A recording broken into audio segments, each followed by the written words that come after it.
cas, la personne que j'ai dénoncée qui a été maltraitée, en ce moment, ce qui me fait de la peine, parce qu'elle elle est dans un délire, la pauvre, elle est traumatisée.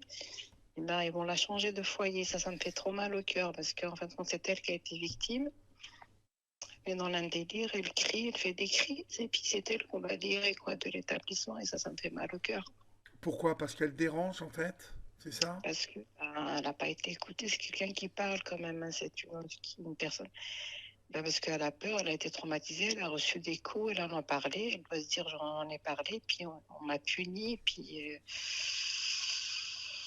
c'est compliqué. Moi, on m'a interdit de parler avec elle. On m'a changé d'étage pour peu que j'ai de contact avec elle. On t'a changé d'étage. On m'a changé d'étage et quand elle me voit, elle me prend dans ses bras, elle me dit tu es parti, tu m'as laissé. Puis moi, je culpabilise et puis en même temps, j'essaie de faire un travail sur moi et puis ça fait mal au cœur, parce qu'on Bien sûr, s'adapte. bien sûr, bien sûr. Tu sais, On les remet j'ai mon dedans. meilleur pote qui qui a travaillé dans un IME euh, Ah oui, de, qui était à 3 kilomètres de chez moi, de la campagne là-bas, près d'Évreux. Et c'était un IME d'enfants, je crois, qui était relié soit à la non, à EDF, en fait. Parce que tu sais, tu as certaines entreprises qui aident certains salariés qui ont des enfants vraiment lourdement handicapés. Et donc, ils m'emmenaient souvent là-bas parce que le directeur était un super mec. Et puis, moi, je faisais de la musique. Donc, de temps en temps, on allait leur jouer des morceaux de musique et tout, quoi.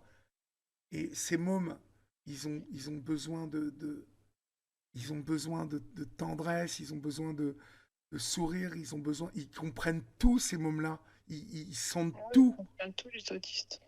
Mais oui. Et ce cadre qui est arrivé là, non, mais c'est une malédiction dont tu me parles En là. fin de compte, on fait plus l'accompagnement éducatif, on n'a plus le temps de faire le mouvement parce qu'il est toujours dans en fin de La compte, il oublie rentabilité.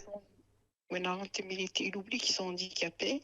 Par exemple, je te donne un exemple. Par exemple, à chaque fois qu'il y avait un anniversaire, la boîte, on donnait 30 euros par anniversaire. Maintenant, il nous a dit non, c'est que 10 euros. Je lui dis, mais 10 euros, je ne peux pas faire grand-chose.